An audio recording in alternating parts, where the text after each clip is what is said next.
Thank you for joining us today for the webinar, The Role of Family in Juvenile Justice Diversion Programs for Youth with Behavioral Health Needs. This webinar is being offered to states participating in the initiative Improving Diversion Policies and Programs for Justice-Involved Youth with Co-Occurring Mental Health and Substance Abuse Disorders, an Integrated Policy Academy Action Network initiative. This initiative is sponsored by the Substance Abuse and Mental Health Services Administration and the John D. and Catherine T. MacArthur Foundation, and it is an effort to increase the number of youth with co-occurring mental health and substance use disorders diverted out of the juvenile justice system to appropriate community-based behavioral health services and to reduce the inappropriate and unnecessary contact of these youth with the juvenile justice system. Before we begin today's presentation, we would like to review a few housekeeping items. First, this webinar is scheduled for 90 minutes. We anticipate questions and have built approximately 30 minutes into the schedule for responding to questions raised by the attendees. We are using GoToWebinar technology. If you have a question at any time during the presentation, please use the question or chat function on the right-hand side of your screen. We will do our best to answer all of your questions before the webinar is over. Finally, we will be recording this webinar and will make the recording available on the Policy Academy Action Network resource webpage. The link to the resource page was provided to the core team members from each state following the Policy Academy Action Network meeting that was held on June 27th and 28th in Bethesda, Maryland. If you have any questions, please don't hesitate to contact me, Carly Cater, at kkeator@prainc.com. Before we begin, I would like to provide a little background on today's presentation that will describe the Models for Change initiative.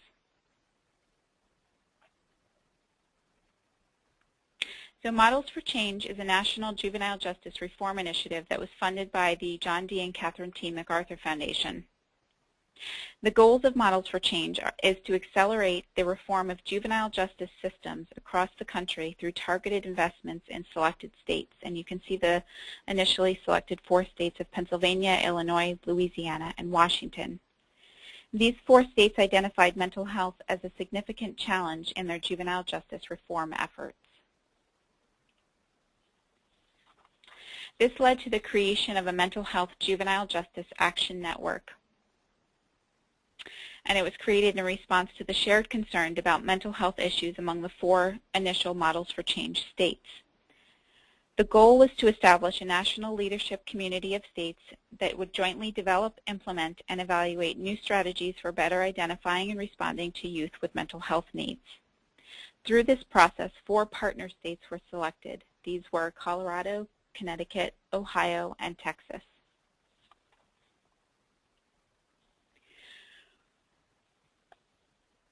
Through the Mental Health Juvenile Justice Action Network, we created a strategic innovation group, actually a number of strategic innovation groups, and this was a key cross-site feature of the Action Network. The network states jointly identified critical issues to address through this multi-state cross-site SIG, or Strategic Innovation Group, work group. They developed joint strategies, and the states participated on implementing and evaluating these strategies. One of the final SIG projects that was selected was focusing on family involvement. There was unanimous support among all of the Action Network states that it was important to undertake a project that would focus on increasing the role and involvement of families in the juvenile justice system. So some background on why the states thought this was important. There are many families that want to be involved but lack the system knowledge and advocacy skills to do so. The juvenile justice system staff often express frustration with their inability to adequately engage and involve family members in their work. And it was identified that there was a need for new resources to help family members better understand and navigate the juvenile justice system, as well as the development of resources to help juvenile justice system staff better understand the family perspective and to improve their engagement skills. The presentation today will highlight strategies for increasing and improving family engagement and involvement, especially within the context of juvenile diversion programs for youth with co-occurring mental health and substance abuse disorders. While family involvement and leadership are critical components of successful youth programs, states and jurisdictions have frequently encountered resistance and barriers in implementing these in juvenile justice systems. The Sampson MacArthur Foundation Policy Academy Action Network Initiative presents a unique opportunity for participating states to develop policies and programs to increase and improve family engagement and involvement. Both of today's presenters participated in the Models for Change Action Network, the Family Involvement SIG. Wendy Luckenbill, who will present first, is a nationally recognized expert on family advocacy, children's mental health, children's systems of care, and related children's policy reform, including juvenile justice family involvement practice and policy. Wendy has led Pennsylvania's juvenile justice efforts to enhance family involvement since 2007 through the Models for Change initiative, including co-authoring groundbreaking resources on the issue, family involvement in Pennsylvania's juvenile justice system, the Family Guide to Pennsylvania's Juvenile Justice System, and the Family Involvement in Juvenile Justice Curriculum for Juvenile Probation Officers. Our second presenter today is Tracy Levins, who currently manages the Prevention and Early Intervention Services for the Texas Juvenile Justice Department. Tracy has over 20 years of experience in the juvenile justice and the mental health systems and has worked with communities, organizations, policymakers, and professionals throughout Texas to help youth access the services and resources they need. She was one of the Texas Models for Change representatives and was a 2010 nominee for Outstanding Women in Texas Government for her work in developing the first ever Parents' Bill of Rights for the Texas Juvenile Justice Department, implementing the Family Liaison Initiative in state juvenile correctional facilities, and co-authoring the inaugural Comprehensive Family Handbook entitled Understanding. So thank you very much for joining us today. Wendy? Good afternoon, or maybe good morning to everybody. I can't tell you how happy I am to be presenting on our family involvement work in Pennsylvania, and I hope that what I share with you will be helpful as you all roll out your initiatives. So we want to talk about shifting attitudes to enhance practice and outcomes. Go ahead, Carly. It shouldn't be surprising that the most effective interventions with the greatest outcomes for youth and families are those that are evidence-based. We certainly have found in Pennsylvania that it's really helped us to have some evidence-based practices rolling out simultaneously to our initiative. It's made it very easy in many cases to convince folks that family involvement is really important because they're already seeing with their own eyes how a practice like multisystemic therapy is pivoting on the family's involvement, and the success of the child's outcomes are directly related to how well we're supporting families. Okay? Go ahead, Carly.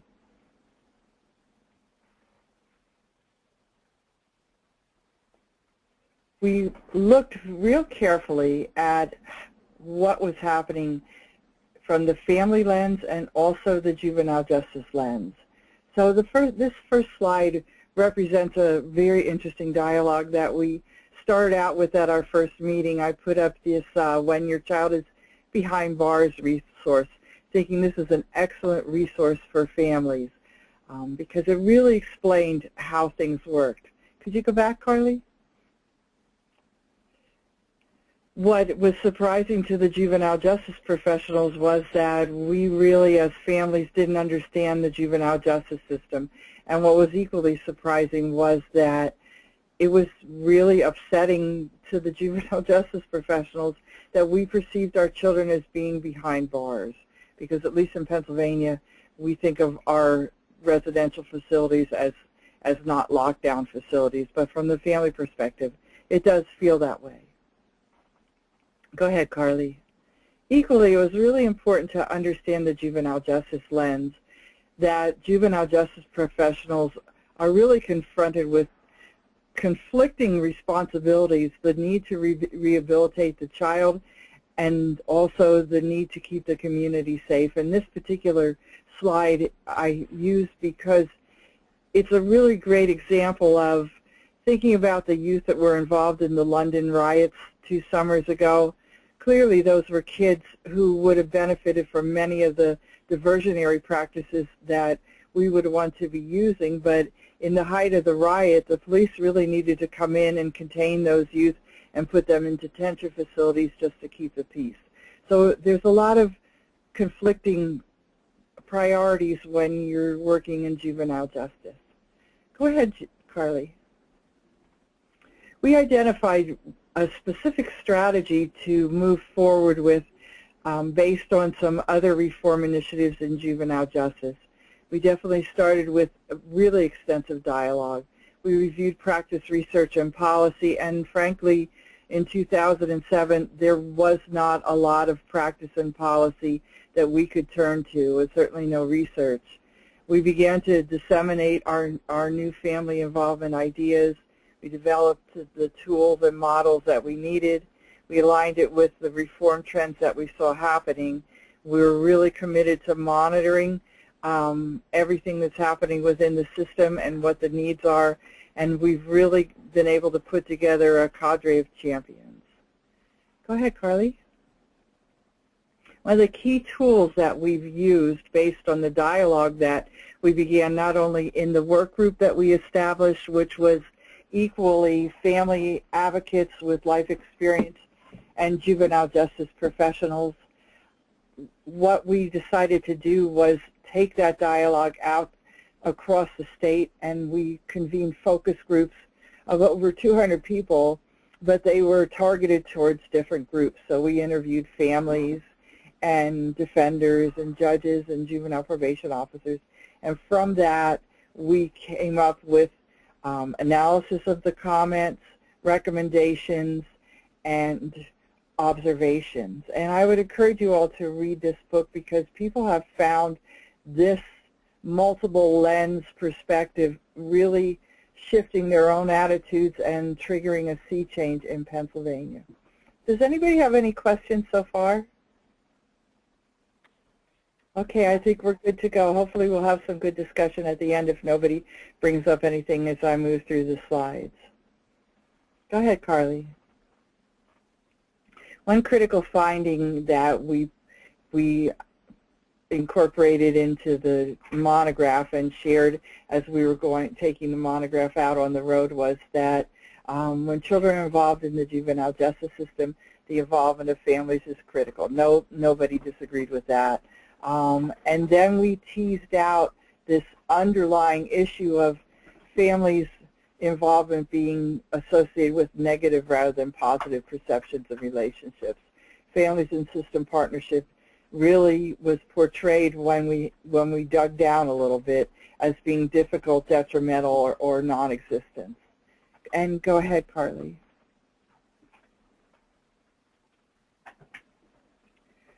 A very strong component of the monograph, and something that I think your projects will relate to because Carly shared with me that you've identified two key strategies, innovations. As you're going forward, you're going to be looking at screening, and that's something Pennsylvania really built on, because how can you make an objective decision about a child unless you know what's clearly going on, and then the evidence-based practices. So we're really committed to having effective evidence-based strategies and services that support the family role at both the individual child and larger policy and planning levels. It's not just a matter of saying we want this to happen. We really need a strategic, evidence-based driven process to make that happen. Thanks, Carly. Next slide.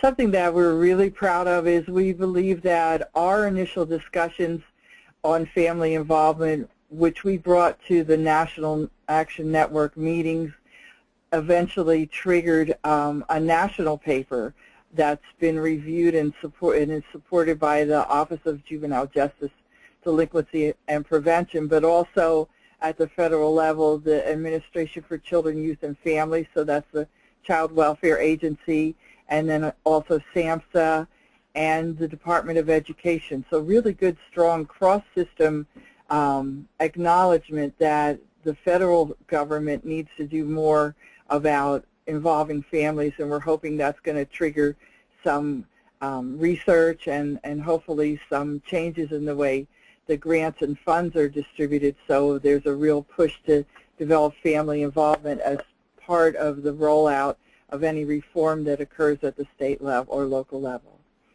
Go ahead, Carly. We think that it's really important to confront parens patriae. I still stumble over the word.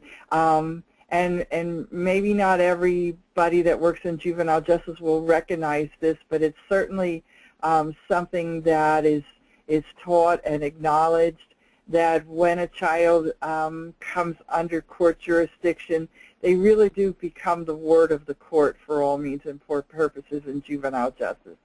And so we think it's really important that, first of all, we acknowledge that this dynamic is an undercurrent that runs through the current process, at least in Pennsylvania, and then start asking some really strong questions about what do we need to do to encourage family involvement, and are there things within the court system, such as this list that I have here, that are really impeding it.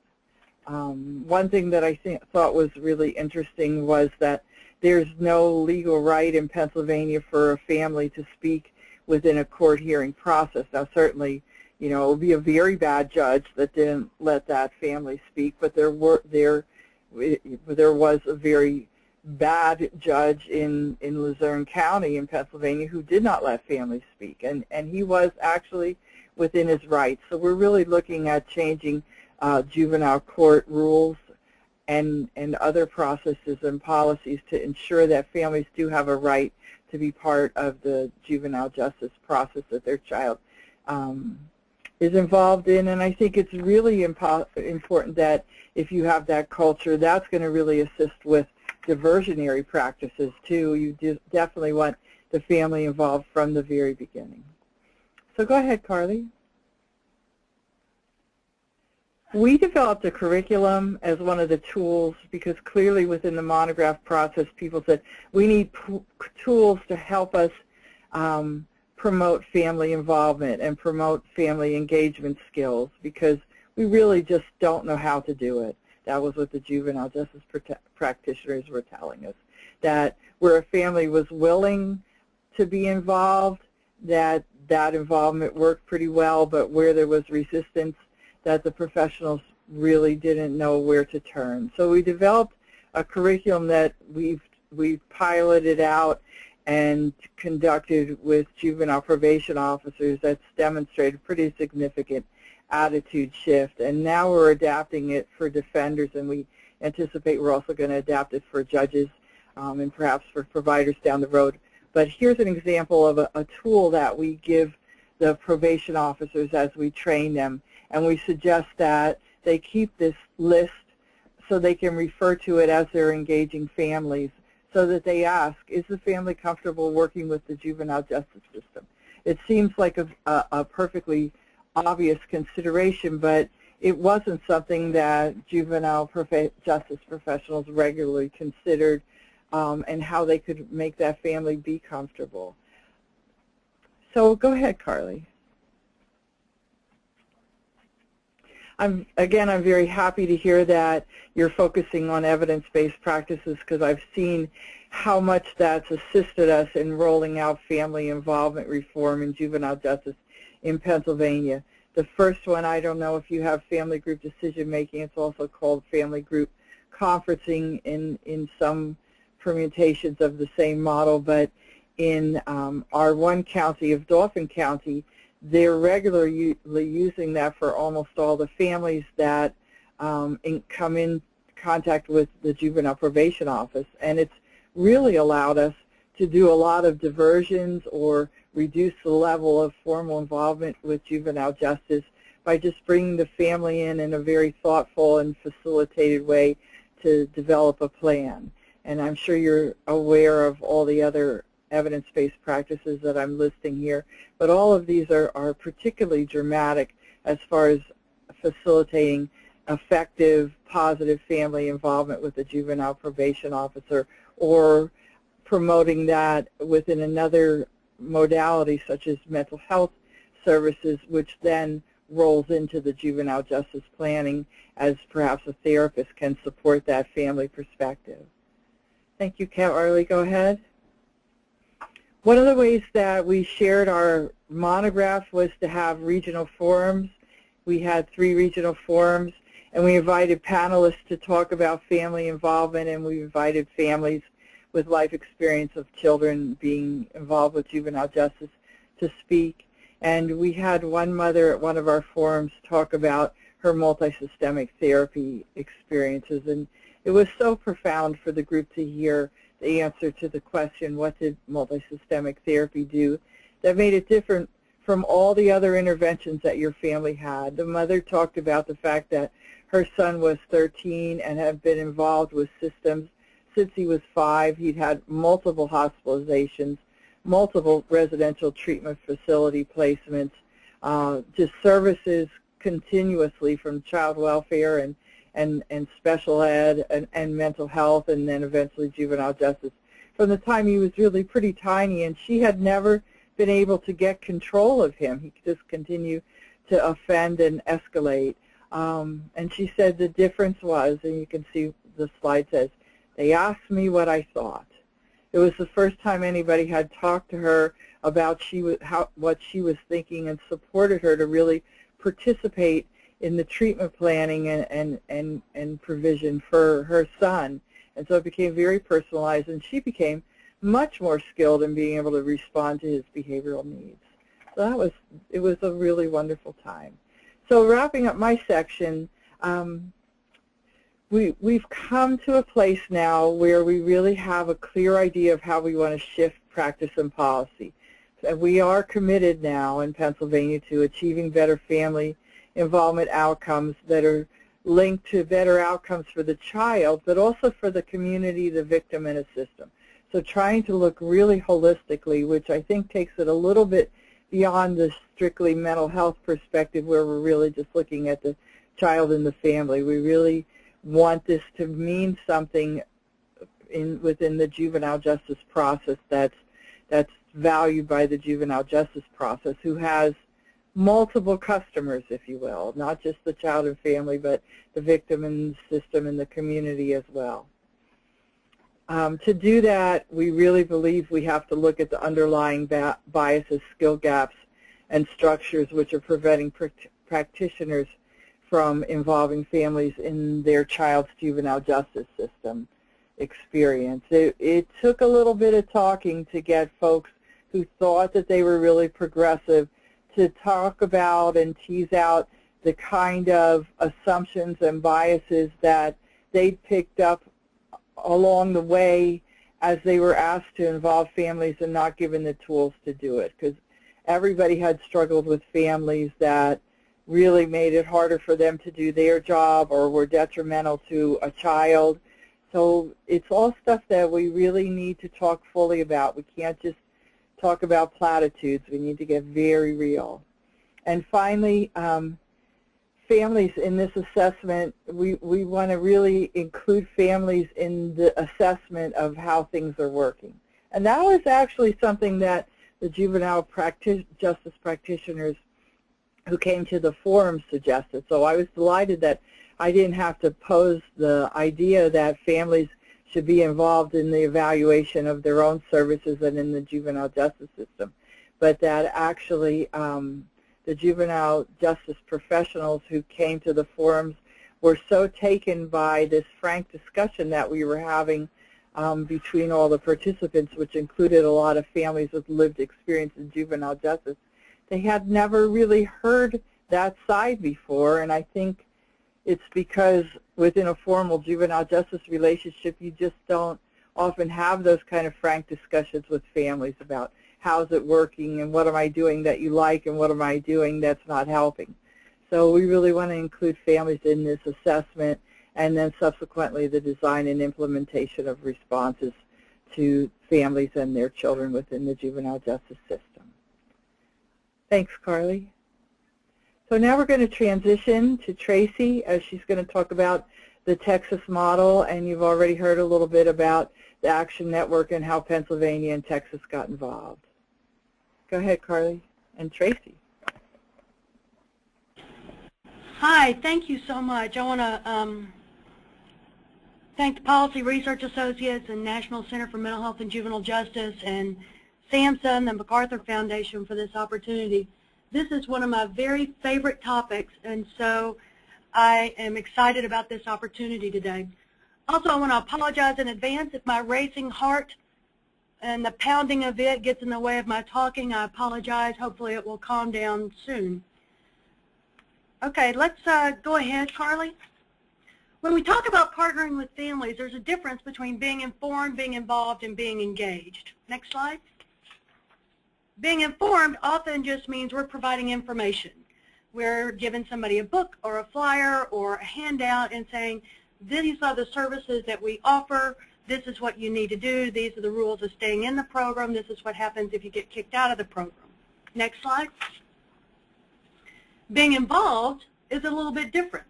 When we're involved, we actually have some input into something. Maybe we're asked our opinion about things. Maybe we are invited to participate in some way, but we're still not in the driver's seat. Next slide. But when we are engaged, we are actively involved in determining the direction of the services that we're choosing. We are in the driver's seat. Let's go ahead.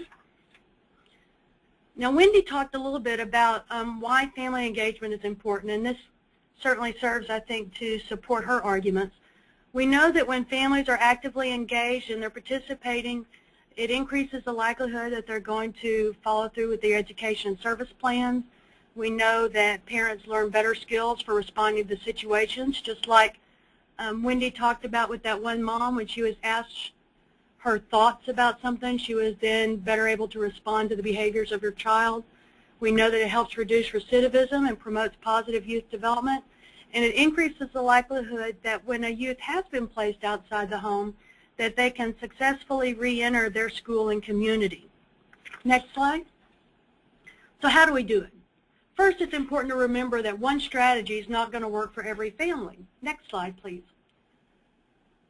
This is a slide that we adapted from Trina Osher and Barbara Huff, and so some of you may be familiar with it. But essentially it's saying there are some things we're going to do for every single family that walks through the door. Then there are a few other additional supports that we're going to offer to some families that need a little bit more services, and then there are some more intensive strategies that we're going to offer for those families who need that level of care. Next. But think about the last time you went to the doctor's office or maybe a mechanic or a dentist or something like that. What is it that you wanted when you went there? I took my daughter to the doctor yesterday, and what we always want is we want somebody to treat us with dignity, respect, and courtesy. We want them to be honest with us. We want them to have a positive focus and give us hope for the future. We want them to be culturally competent. We want them to be flexible in scheduling, and we want to have high-quality therapeutic interventions. Regardless of what service provider we're going to, that's what we're wanting. And so when we talk about strategies for all families, all that stuff that we just talked about in the previous slide, that's going to be the philosophical underpinnings for everything. Now, when we talk about what we really need to see when families come into our doors, we want to create a welcoming environment. And for those of us that work in either juvenile probation departments or in a juvenile correctional facility or anywhere, but those are especially difficult to create a welcoming environment sometimes. So what does that mean? Well, I think first and foremost it means that we make sure that staff who interact with families are courteous and respectful and kind, that we don't blame the families for their kids getting involved or breaking the law. We want to make sure that we provide qualified translators. We want to make sure that the waiting and meeting areas are comfortable. And what that means is we want to decorate the spaces that families use in a manner that reflects their various cultures and not the cultures of the people that work there. We want to make sure and be as gracious and hospitable as we can. My daughter's orthodontist offers coffee and tea and water and little snacks, and that makes me feel welcome as a member there. And anytime that we can do those things to make people feel welcome and to make sure that we are as gracious as possible, that's going to give people a positive reflection of our services. If we expect that there's going to be other kids accompanying that family into the waiting room, make sure that we've got some toys there, some books. I've seen some places that have a little bookshelf and they let the kids take a book with them when they leave. They just kind of keep nice children's books available. And then we want to make sure that our signage is friendly, welcoming, and positively worded. Make sure that it's not, if you look around your waiting area, make sure that all the signs don't say what not to do. Try and have signs that say, we're glad you're here, have a seat, be comfortable. What do you do? We want to make sure and solicit family input, recognizing that the families are experts about their child's school, and the communities based upon their perceptions. We want to make sure that families have the opportunity to give honest input and opinions throughout treatment transition planning, not just at formal staffings. We want to invite them to share their information through program design and implementation. And that's sometimes kind of scary for us because, you know, what if they want us to do something that we don't want to do? Well, that's probably a realistic need, and we need to make sure and pay attention to it. We want to help establish advisory groups, peer mentors. We want to include parent and youth input in strategic planning and designing policies, procedures, and evaluations. We want to use customer service cards and surveys to encourage input, and so that we can look at what the services that we're offering, what are the perceptions of families, we can look at trends, we can look at the services that we provide and the impacts that they're having. We also want to talk about providing outreach and orientation. One of the most effective things that we had is parent volunteers. In particular, in our Houston District Parole Office, we had parent volunteers, and the reason they were so effective is our parole officers could call parents and invite them to a meeting, and that would only go so far. But when a parent volunteer called and invited that parent to a meeting, that had a little more credible feel to it. And I remember one particular situation, the parole officer had already, I think it was the family liaison, had called and invited the family member to come to a big parent meeting that night. And he said, well, I can't do it, and he listed a number of reasons why he couldn't. The parent volunteer then called and said, oh, I know you don't want to come, and I didn't want to come either, but you know what, I started coming to these meetings, and it made a difference in my life. That kind of credibility went a long way in helping get that other parent there, because they knew that someone who was in a situation like theirs had been there and it had helped. And so I really encourage the use of parent volunteers to reach out to other family members. Of course, being flexible in scheduling meetings and events to accommodate family schedules and obligations, that means, you know, we may need to look at how we are doing it both in regards to places that we're providing services, the times that we're providing services, and the languages in which we're providing services. When needed, if the child is in an out-of-home placement, we want to provide lodging and transportation if necessary so that the families can visit and participate actively at the child's placement. If we have an office building or a campus or an education center of some sort, offer the family members a tour. If you can, have the parent volunteers give the tour. We also want to explain the program both in general, and we want to talk specifically about the child's activities within the program. We don't want to just talk about the rules, and we do want to give an expectation of success. I know one of the things that parents have told me is when a parole officer talks with them and already has the assumption that the kid's going to fail. That doesn't do anything positive for the kid, the family, or the parole officer. So whenever we talk to families, we provide that expectation of success. Communication is probably the biggest, and excellence in communication really requires a focus, an intention, a creativity, and persistence. We need to talk about, of course, what the preferred language of the family is, but also their preferred medium of contact. Do they want to be called on the telephone? Would they prefer email? Do they like text? Do they have a private mailbox so that they can receive information specific about their child? Do they have a private email box? Does anyone else have access to that email besides them? What's the best time and phone number that we should use? Can they receive telephone calls at work? Is it okay to let the people who answer the phone at work know that we're calling? Or should we give some sort of a code name? Is it okay? I know a lot of our kids now send and receive texts with their parole officers? Are the parents okay with that? And is it okay for the child to send and receive texts from the parole officer? The biggest thing is to be open, honest, and consistent. The families that I've worked with I haven't always had the opportunity to give them good news. Sometimes I've had to tell them, no, we can't do this. But as long as I'm honest and consistent and they know that they can trust what I say, that goes a long way in providing good communication. We also want to make sure and provide regular updates with the families and a list of treatment providers and contact information. Both the treatment providers, their telephone numbers, and the best times to contact. So if you know that you're always in a meeting at 10 o'clock on Wednesdays, don't put that down as a time that family members can call you. Also establish standards throughout your agency on what your expectations are, and let them know that when a parent calls you, they can expect a call back within 24 hours or within 48 hours or whatever that standard is for your agency. Establish that with the staff and everyone live by it. I know that's a lot of information very quickly. Are there any questions right now? There are no questions right now. Okay, thank you. If you do have a question, just type it in that little box and I'll see it, and Carly will get my attention if I continue to talk and discount it. Let's see, next is about supportive interactions with staff. And what we're talking about here is making sure that we have a variety of different options.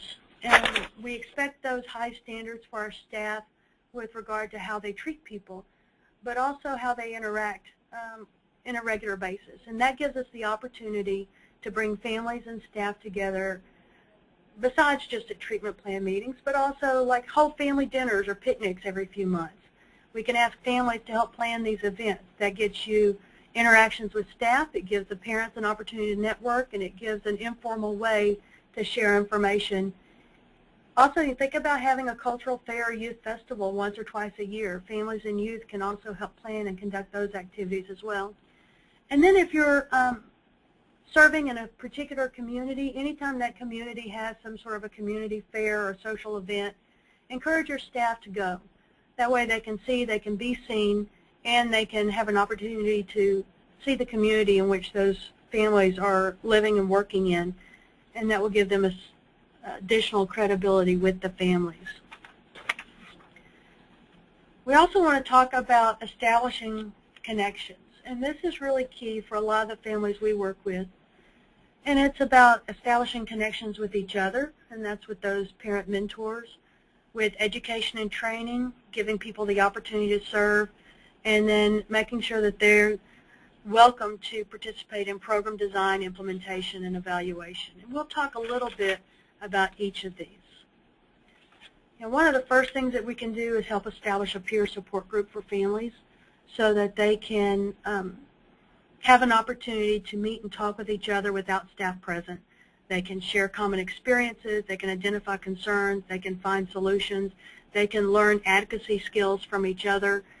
And what we can do is we can offer the place, we can offer refreshments, we can offer whatever additional supports that they feel would be useful. One of the other things that we found useful is in helping connect families with education and training. We can offer family members a series of classes to help develop their own skills, whether it's English language skills, computer, web design, GED, financial planning, whatever it is. You can ask family members to identify what they're interested in. That builds their skills, it builds their ability to increase their own skill base to go out and hunt different jobs if they choose to.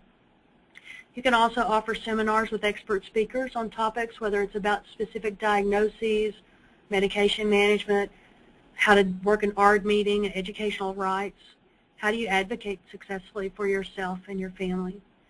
Whenever possible, we can invite family members to attend in-service programs scheduled for staff. I know that's not always possible, but when it is, go ahead and open your doors and invite those family members in. Not only will it build skills, but it also builds relationships with staff members, and so people stop seeing themselves in specific roles and start having real relationships, and that's where the power of change really is. And then creating stipends for parent volunteers to attend training and conferences. One of the most useful things is we're having a Strengthening Youth and Families conference in November, and we're really trying to build stipends for parent volunteers who can come in and attend those trainings as well. Connecting families to service is talking about giving families meaningful opportunities to contribute their expertise, whether it's on planning and advisory groups or whether it's in strategic planning. But the main thing to realize is when we invite these folks, don't just invite one token family member, and don't just have a family member on board for the sake of having a family member on board. Give them a meaningful responsibility and role. Think about asking them to co-chair a group, and I'll talk a little bit about our experiences in that in a few minutes. But really give them a meaningful way to participate. Make sure that when you invite them that they understand the nature and extent of the commitment. Provide them with useful information and an orientation to the history, the mission, the politics, and the procedures. Make sure that they've got some person that they can go to with their questions. Don't just invite them into a meeting and then drop them. We have a Systems of Care infrastructure development task force here that's made up of 50% family members, 50% agency reps. And some of them are parents and some are youth. But one of the biggest things that we really have to focus on is providing that ongoing training and support. One of our representative was a young person who had been in our system. And it's not just enough to invite her to the meeting. I have to make sure and remind her, make sure she's okay, make sure she's got advance notice of the topic so that she feels comfortable in speaking, answer any questions that she has, and provide the background. And then we want to make sure and talk about any information reports far in advance so that they understand the background of the information and they feel comfortable with providing their input. And now some families are going to need more intensive strategies. Now it's not really what you do, it's how you do it, I think, when it comes down to this. And if you're doing all those other things, if you're encouraging input and being welcoming and gracious and hospitable and using evidence-based practices, then it's going to make these families easier and more likely to actively be able to participate. We want to make sure and tailor the approaches to each family. We want to acknowledge their cultural values and respect their practices. If possible, we want to hire family liaisons or family mentors who can work with those families more closely. We want to make sure and avoid any sort of blame and shame, and we want to focus on the strengths. And then oftentimes we have to pull in someone else, someone that is a trusted advisor for them, whether it's a spiritual leader or their sister or their neighbor or whomever that they trust, and see if we can pull them into the fold as well. The next is about the family liaisons, and this is a quote from 1997. So we've been talking about this for quite some time, and we know that these collaborative partnerships result in measurable and direct positive benefits for families, children, and providers. But what's so great about family liaisons? You can go ahead and go to the next slide. Well, we know that in our experience, family liaisons help to ensure that family voice and choice is heard. We know that families, like Wendy was saying earlier, there's not always an automatic trust with the juvenile justice system. Sometimes the families have been burned in a number of different ways. They've been through several systems before. They're not trusting a lot of folks sometimes. And so what family liaisons can do is provide a bridge between the family and the juvenile justice system until trust is developed. And sometimes a lot of our families can't really identify what their strengths are. They've been focused on their deficits for so long that it's hard to figure out what their strengths are. And a family liaison can come in and with an objective view help provide that. And then, of course, you can help advocate for the family's choices, partnering with them to make sure that their voice is heard. So all that sounds good in theory, but does it work? I'll talk a little bit now about what our experience has been. But before I go forward, does anyone have anything that they'd like to type up real quick as a question? Okay, well, I'm not seeing anything, so I'll continue talking for now. So I'm going to talk a little bit about the Parents' Bill of Rights, about families' involvement in policy development, family liaisons, and then some activities, and then the curriculum that we've been working on. The Parents' Bill of Rights, the history of this was that, and I can get you copies of this if anybody wants one, but many of you probably know that the Texas Juvenile Justice Department has been under reform efforts for about 5 years. And in one of the very first pieces of reform legislation, we were asked to develop, told to develop a Parents' Bill of Rights, just to make sure that parents were complaining that they felt like their rights had been eliminated once their child was turned over to the juvenile justice system. And this piece of work was committed to making sure that parents knew exactly what their rights were. This group was co-chaired by a parent, by a family member, and I was the other co-chair. We met on Saturdays to make sure that we could accommodate families. We actually met on the campus of one of our facilities so that the families could visit their kids while they were immediately after the meeting. And because I'm a child of the South, you know, our big thing was if you eat somebody else's cooking, you're going to be better friends. And so we had potlucks. Every time we met, we had these big potlucks.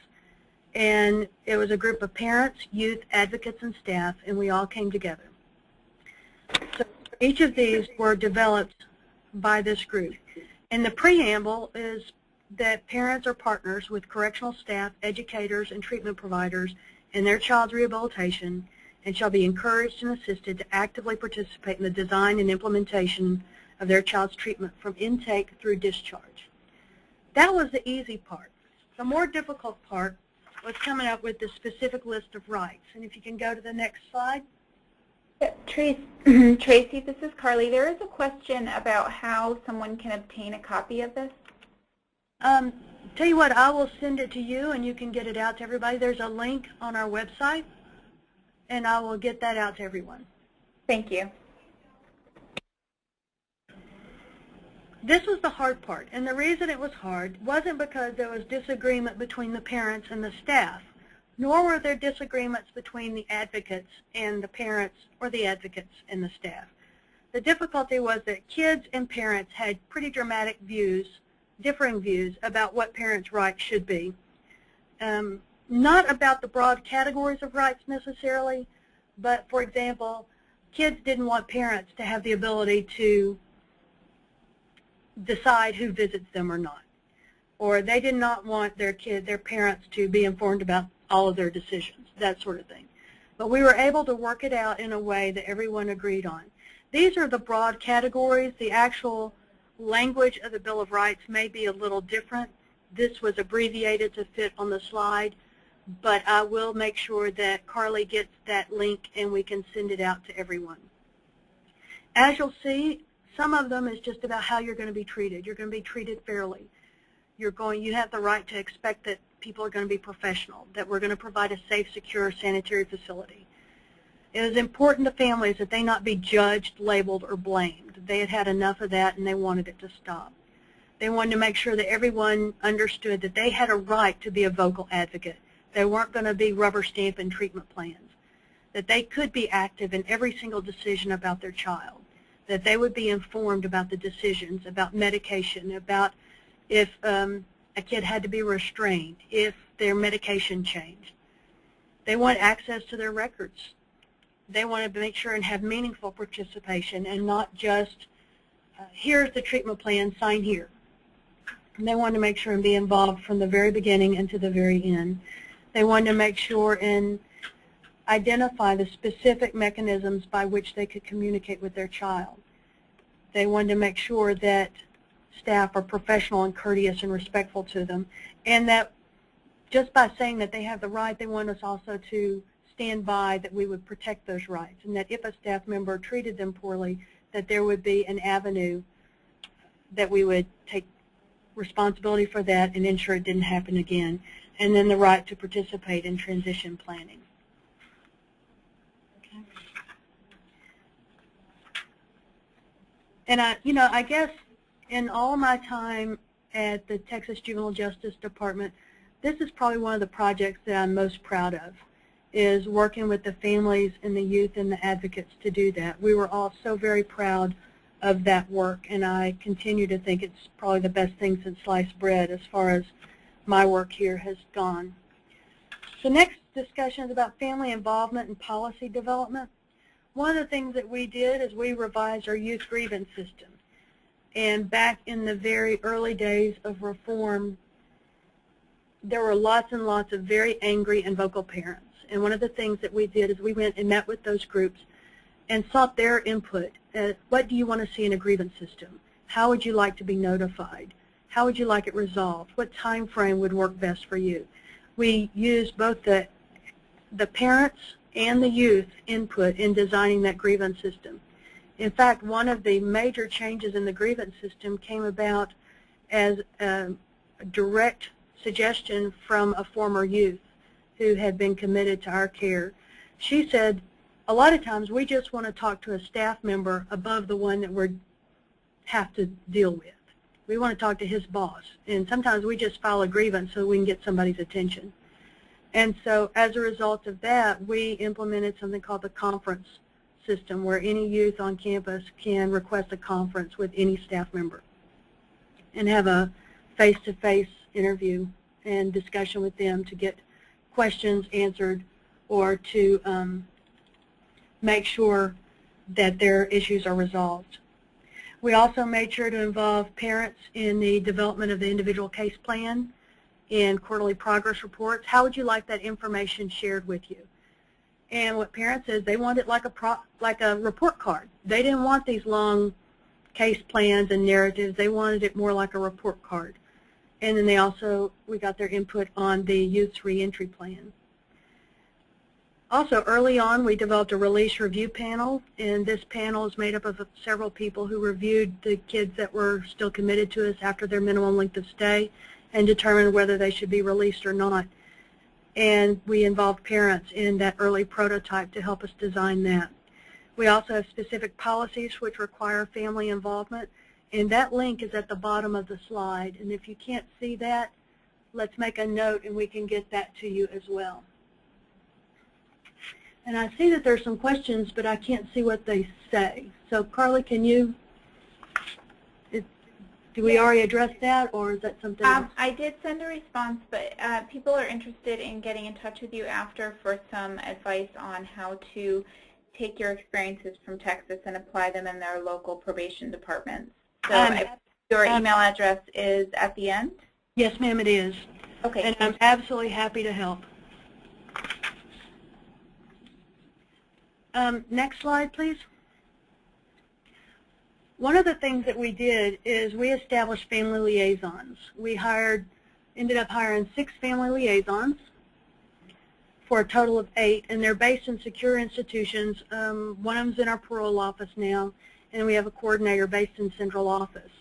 And what these folks do is they act as advocates for families and help families have that voice and choice at every level of their juvenile justice experience. And so what they did is we made sure to involve family members in designing and approving the job description.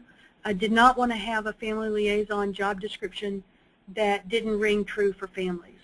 I also made sure, and we had family members participate in each of the interviews so that the people that we hired had credibility with the families. We provide special training to the liaisons, the systems of care training, wraparound training, cultural competency. And then we, some of the things that our liaisons do is plan and coordinate events. So it's not just about helping families have voice and choice during treatment staff meetings, but it's also about how do you increase family involvement and engagement in every aspect. And some of the things that they do is they might have, nope, sorry, psyched you out. We don't have slides for these things, but I can just talk about them. Some of our liaisons have had family days at their facilities. Some of them do it quarterly. And what that might look like, it really depends on the needs of the families at that particular facility. But they may have booths or speakers about various topics. We have Boy Scout troops, and so the Boy Scouts may get their badges on that day. We have cognitive life skills groups that run where family members can participate with other family members in these different cognitive life skills groups. We offer networking with other parents. One of them had the school band playing where the kids who had been learning guitar and drums played music. We have parole officers who come and meet with the families at the same time. We have a multi-family sex offender group sometimes. We've had professional photographers there to take family pictures. It almost always involves food of some sort. Sometimes it's a big meal. Sometimes it's a barbecue. Sometimes it's just cookies and tea. We've also had events for connecting youth, family, and community. And that's where we brought our volunteers, our youth, and our families together all on the same day and time so that they can get to know each other. And again, we serve food and take pictures.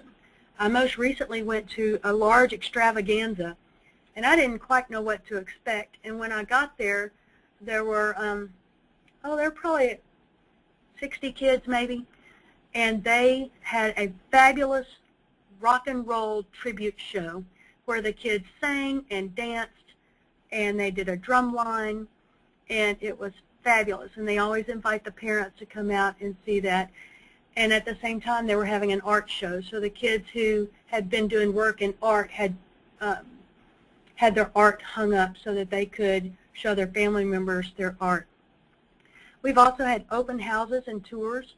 In one of our secure juvenile correctional facilities, we had an open house at the school. So we invited the family members to come so that they could actually tour the school, meet the teachers, see the kids' classrooms.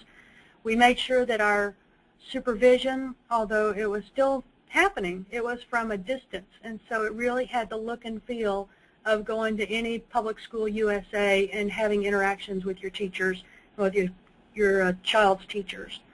We've done fatherhood initiatives with our young men who are already fathers. About 16 to 17% of our kids already have kids, and so it's important as we consider family involvement to recognize that some of them, their families involve their own children. And so how do we make sure and prepare them for the future in that regard as well? Sometimes it's about providing travel assistance, whether it's about lodging or bus fare or gas reimbursement. And so we have a mechanism that we can do that. And then anytime there's an opportunity for a party, we have a party and invite family members. Whether it's at Christmas, one place had a sock hop, one place had the girls design their own clothing. They were in a sewing class. They sewed them up. Then they had kind of a project runway fashion show. We've had graduation, educational banquets. We want to make sure and honor educational achievements and vocational achievements as they move forward. And what we found is throughout all these activities, it increases the participation of family members in their child's treatment. We also make sure and have the family members engaged in treatment. You know, we talked about voice and choice, but we also want to make sure that they're participating in their multidisciplinary team meetings. And what that means is we've got to plan in advance. We've got to give families a meaningful way to participate, even if they're doing it by telephone. If we say we're going to have your MDT meeting on Wednesday at 3 o'clock, we need to have it on Wednesday at 3 o'clock. We don't prioritize something else in its place. We want to make sure and have them available at parole intakes if they're doing that. We've also had family forums in our community where we take central office staff into several different communities across the state and have an opportunity for family members to ask questions of central office staff. Why do you do it this way? Why don't you do it that way? We've had slideshows so that family members who can't get out to see a facility can see what it looks like. We also provide information and referral for family members. If they have a younger sibling who needs care, we try and help them access that. And then I talked about the parent volunteers.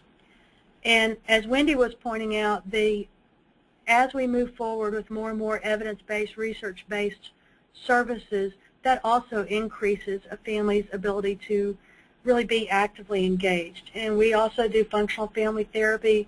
We do motivational interviewing. We do trauma-focused cognitive behavioral therapy, multi-systemic therapy, trauma, therapeutic foster care. Many of our probation departments now have prevention grants, which I'm working on right now. And so we've got Parenting with Love and Limits, we've got the Triple P project, we've got Strengthening Families. So anytime we have the ability to do that, we have the ability to further engage family members. But it's important to bring them in from the get-go so that they can help plan these services, because I've also been on the place where we've planned something. It's been in the evening. I've sent out flyers far in advance. I've recruited. I've had family members call in family members. I've served food, and I had 3 people show up. And so then I have to go back and find out, what did I do wrong with that? And that's sometimes the hard part, is figuring out where our best laid plans have gone awry. The next slide, please. And much like Wendy said, we have some family-friendly publications. We have Understanding. This is the older version. We're updating it now. But this was, I think, like an 85, 86-page handbook that was designed to be useful and friendly to families. It was written by that same group that designed the Parents' Bill of Rights, and so every single word was chosen and approved, has the Good Family seal of approval on it, essentially. Now, it was hard. It was a hard thing to do because everybody had their own opinion about what word they wanted to describe what, but we got there, and so I'm very proud of that. The other thing is that the tone of that book, while some parts of it were required by law, make sure you put in policies, that sort of thing, but the tone was written by this group with the intent of providing information to families that would be useful. And so I was actually sending my kids to camp at the time and trying to choose camps. And so I would go and I would look at all the different kind of frequently asked questions. And as I was doing that, I noted, if my child was going to the juvenile justice system, these are the types of stuff I would want to know. What are they going to wear? Is somebody going to call me if they get hurt? Who's going to provide their medical care? Who's going to do their laundry? What kind of books are they going to have? Can I write them? Those sorts of questions are all kind of addressed in there, as well as the required information that our standards required of us. The other thing on the right is the ABCs of engaging families. This we did with our work through the MacArthur Foundation and the Action Network. And this is just a poster that we put up all over the place, and it's just a reminder that in order to engage families, we need to, it's like always be respectful. I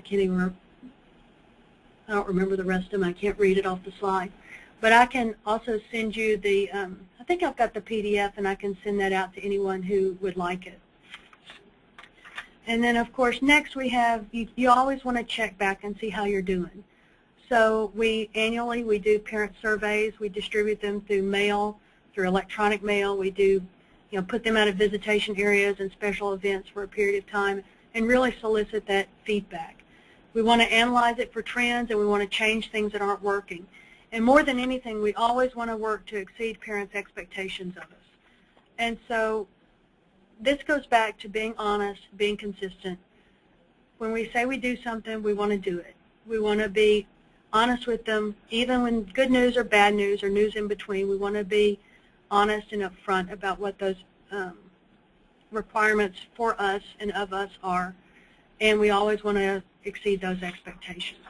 And so that concludes my presentation. I'm happy to answer questions or provide any additional information that anyone would like. Thank you so much, Tracy. We actually do have 2 questions. One of them at this time, one of them is, have you had any issues navigating HIPAA or confidentiality issues? Not yet, no. Okay. And the second question is, how are you able to get funding for all of these activities that you've been able to do? Well, all of our facilities and parole offices have what we call community resource councils associated with them. Those are 501c3s that are run by volunteers in the community. They do fundraising to do that. Most of the time the activities don't really cost anything. I mean, it's refreshments mainly and then inviting other folks. Sometimes they might. A professional photographer, for example, when we were doing graduation pictures, that might cost a little bit, but often when they are asked, they will cut the rates substantially or even donate their services. And so that's one opportunity. The other is the community resource councils in their fundraising efforts.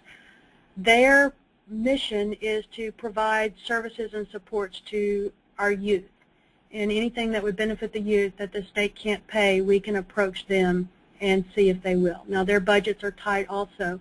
And so a lot of times we essentially go and beg and plead. Wonderful. And Wendy, I don't know if you have anything to add to Tracy's presentation at the end, or to answer any of those questions about confidentiality or some of the funding questions.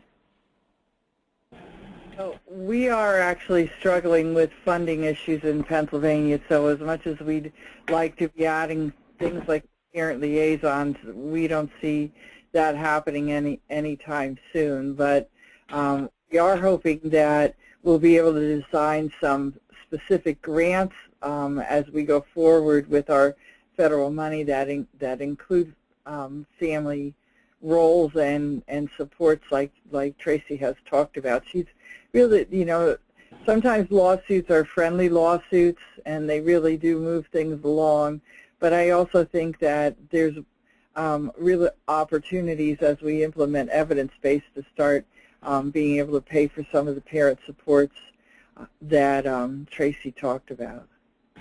And I didn't really answer the question regarding the family liaisons. The family liaisons are funded by general revenue. Now, one of the dangers of that is that here lately they've been kind of sucked into doing other things. And, I mean, they're still active in helping families, but if other coverage at a facility is running low, or if so-and-so is no longer able to do this particular thing, they'll ask the family liaisons to do it. And so that is difficult. But right now it is funded through general revenue. I think, this is Wendy again, and I think based on what I see, which is that the groups that are coming into the project are really interested in evidence-based, it's really a nice opportunity to add some data tracking about family involvement. So one of the things that we're lucky to have right now is a graduate student who's working on her doctoral dissertation on family involvement in juvenile justice. And she's tracking the family group decision-making that I talked about in Dauphin County and trying to establish whether there's a connection between families receiving that service, whether it's being provided with fidelity, and then what the outcomes for the youth are. So if you're developing evidence-based practices within your state, you should be also tracking the quality of the family involvement and whether that's making any difference. And then that'll allow us to do some arguing down the road. I think one of the problems with family involvement is a lot of systems, including systemic care and mental health, have been advancing the idea of having family peer support for a long, long time, but we haven't dedicated any resources into establishing whether it's effective or not. So it's very hard to grow that kind of approach to scale and then, as Tracy said, sustain it if we're not able to establish and prove that, hey, this is really effective. And, if you give a family peer-to-peer support, maybe the child will either not go so deep into a system or other good outcomes you can track. So that's my hope for this whole grand reform process that we're launching as we go forward, is to really for the first time take responsibility for tracking how families are involved and what are effective practices. Well, and I think too, like you were saying, sometimes it is the money. Sometimes it's not the money, it's the will, and sometimes it really is the money. And I think sometimes if we can, like those parent volunteers, we didn't have a family liaison in the Houston district office for a long time until we had parent volunteers and we were able to demonstrate the effectiveness through that. Oh. And so, sometimes it's just, you do with what you can with what you have until you can get more. Excellent. Thank you so much, Wendy and Tracy. We really appreciate your presentation today and all of the advice and experience that you've been able to share with all of the attendees. At this time, I don't believe there are any more questions. I would like to remind everyone that the slides and the audio for this webinar will be posted to the resource website that was provided to the state core team leader. If you have any questions, you can always get in touch with Tracy, Wendy, or myself. I would also encourage you all to visit the Models for Change website as well as some of the other resources available on the National Center for Mental Health and Juvenile Justice website, and those provided throughout the presentation. So thank you all very much for joining us today, and if you have any questions, please do not hesitate to get in touch with us. Thank you all very much.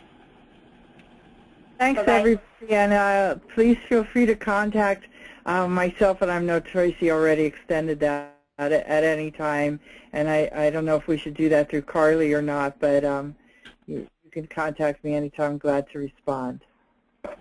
Wonderful. Thank you. Thank you. Carly, I'll get you